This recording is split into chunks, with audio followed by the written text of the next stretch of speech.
نمشيو عند الأستاذ مصطفى سلمى ولد سيدي مولود. سي مصطفى، اليوم كنحتفلوا ب50 سنة على مرور ذكرى المسيرة الخضراء، الحدث المهم في تاريخ المغرب الحديث واللي كيرمز للوحدة الوطنية وللمقاومة السلمية ولفكرة السيادة على الأرض.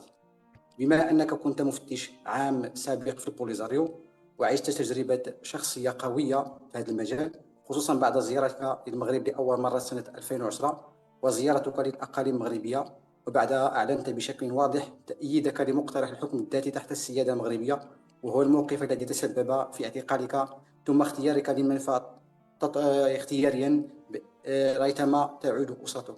اليوم بعد مرور نصف قرن على المسيرة الخضراء، شنو كتمثل ليك هاد الذكرى على المستوى الشخصي وشنو كتعني ليك على المستوى الوطني؟ تفضل سيدي مصطفى. أولا السلام عليكم ورحمة الله. بين قوسين في البداية بغيت نصحح فقرة صغيرة.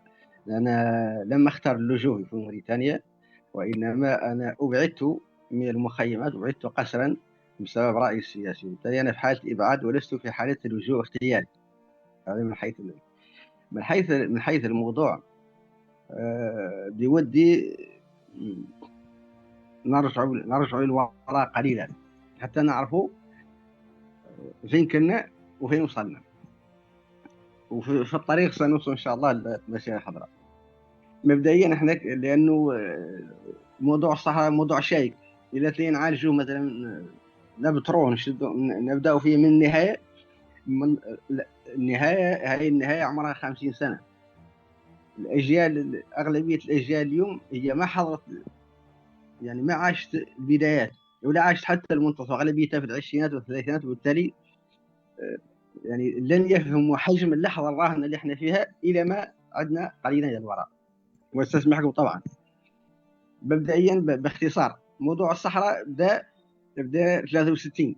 المغرب طرح قضيه الصحراء في الامم المتحده كقضيه تصفيه الاستعمار. في هذاك الوقت الصحراء كانت مستعمره قوه اجنبيه اوروبيه، كانت مستعمره، تطرح المغرب قضيه تصفيه استعمار الصحراء، يبدا الملف يعالج في الامم المتحده كقضيه تصفيه استعمار، تصفيه الاستعمار الاسباني من الصحراء. في خمسة تفضل تفضل. يعني في 65 اخذ موضوع الصحراء زخم اكثر من لان اسبانيا بدات تحضر لتصفيه استعمار شكليه، وفي نفس الوقت دخلت موريتانيا ايضا، بدات موريتانيا تطالب هي ايضا بالصحراء الغربيه انها جزء امتداد للاراضي الموريتانيه، ومشينا في المسار الى غايه نهايه الى تقريبا 69 تم اعتراف المغرب موريتانيا، وبدات المنطقه تدخل مرحله جديده، كانت مرحله امل ومرحله تفاؤل، هي اقرب لهي المرحله اللي احنا فيها حالا من حيث النفسيه. بداوا شهدت المنطقه 3 اجتماعات القمه بين الرؤساء، المرحوم حسن الثاني وهو ومدين ومختار وداده، وجمعوا كلهم. الاجتماعات كانت في المناطق الحدوديه مع الصحراء، كانت اجتماعات في نواذيبو، في بشار، وفي اكادير، في المناطق المحاذيه للصحراء. وكان تقريبا موضوع الرئيسي للتجمعات ثلاثه، كان موضوعين: موضوع اول تصفيه الاستعمار من الصحراء اللي هو خروج اسبانيا من الصحراء، والموضوع الثاني التكامل الاقليمي بين دول المنطقه. وصلوا فيه خطوات متقدمه لدرجه انه وجود اتفاقيات اليوم تشهد على هذه المرحله، اتفاقيات تكامل ثوريه الحقيقه لو انها طبقت في هذاك الوقت في بدايه السبعينات. في 73 دخل لاعب جديد اسمه البوليزاري، حتى هو ايضا بدا يطالب بتحرير الصحراء. ودائما احنا مازلنا في مرحله تصفيه الاستعمار، مازالت اسبانيا موجوده على الارض. في 75 عفوا 74 بدات اسبانيا تحضر لاستفتاء لتطبيق نجيل تطبيق حكم ذاتي داخل الصحراء. هذا رفضوا السكان، رفضوا دول الجوار انه هذا الحل مرفوض. بعد الضغط على اسبانيا ولد انه اسبانيا قررت انها تخرج من الاقليم. من لما بدات اسبانيا تحضر نفسها الخروج من الاقليم، ارتفع موضوع الصحراء، ارتفع المحكمة رفع المغرب أيضا، المغرب كان من النهار الأول هو اللي طرح ملف تصفية الاستعمار. أيضا في 75 لما بدأت إسبانيا تتهيأ للخروج، رفع قضية، عفوا بدأت تحضر الاستفتاء في الصحراء، رفع قضية أمام المحكمة الهاي، نعم. محكمة العدل الدولية، من أجل الفصل فالصحراء كانت تابعة للمغرب أو من حق إسبانيا دير فيها اللي بقات. في نفس الفترة اللي كنا ننتظر فيها قرار المحكمة العدل الدولية، جاءت بعثة أممية، بعثت الأمم المتحدة بعثة لتقصي الحالة داخل المنطقة، وزارة الإقليم، وزارة المغرب، وزارة موريتانيا، وزارة الجزائر. الخلاصة خرجت لنا محكمة العدل الدولية بقرار، لجنة تقصي الحضاري خرجت بتوصيات. خلينا نشوفوا التوصيات اللي خرجت بهم لجنة تقصي الحقائق. شنو هي؟ انه الاقليم اسبانيا تسعى الى الخروج. الاقليم يحتاج تقرير مصير.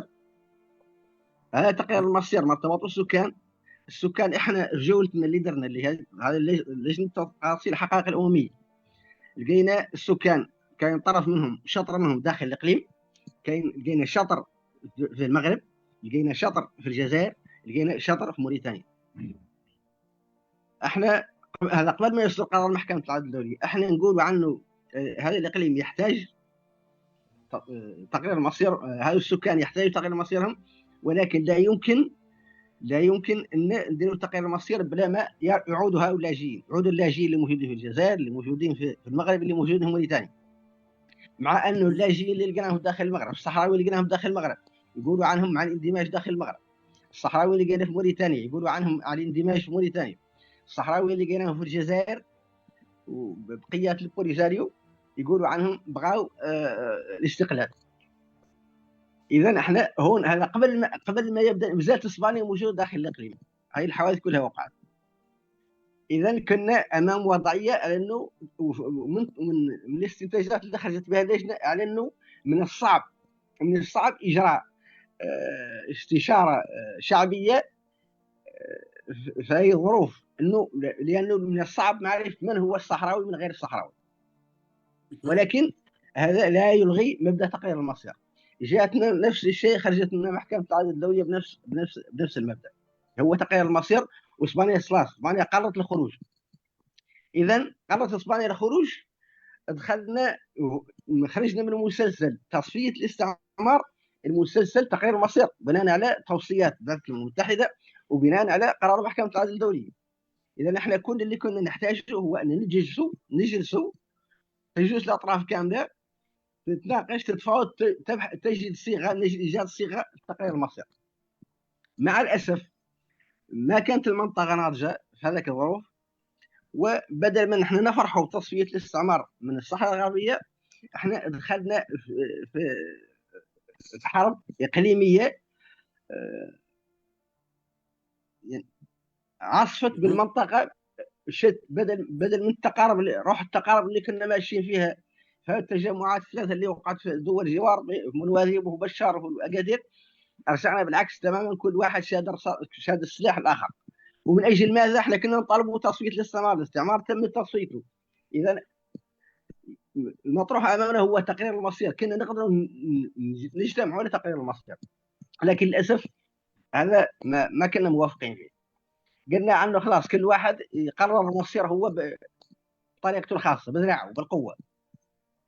اهم شيء دخلنا في مرحله دمويه شديده، نصف قرن بالموت، مات فيه الالاف من جميع الاطراف، انهدرت فيه مليارات من مقدرات هذه المنطقه، وترك احقاد وتاثيرات عميقه في نفس الناس. والنتيجه ما هي؟ احنا اليوم النتيجه نوصل نقطه اليوم، نوصل اكتوبر 2025. 2025 لماذا الى ماذا توصلنا في اكتوبر 2025 انه احنا محتاجين نجلسوا نناقشوا كيفاش نعدلوا اخراج